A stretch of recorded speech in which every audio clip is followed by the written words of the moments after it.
अगर आपके फ़ोन में आई कांट इंस्टॉल का एरर आ रहा है तो सबसे पहले आपको अपने फ़ोन का स्टोरेज चेक करना है। स्टोरेज चेक करने के लिए आपको अपने मोबाइल के सेटिंग पे जाना है।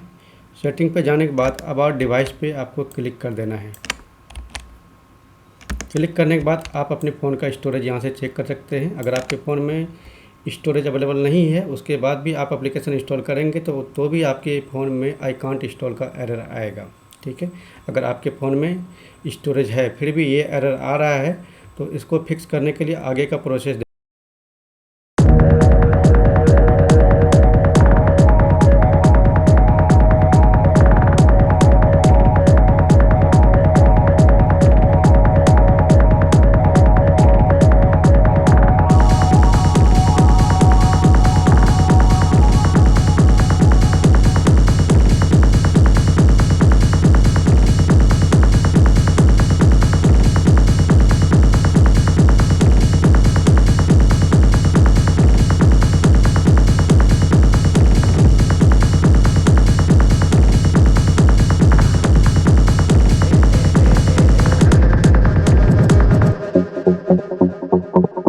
Thank you.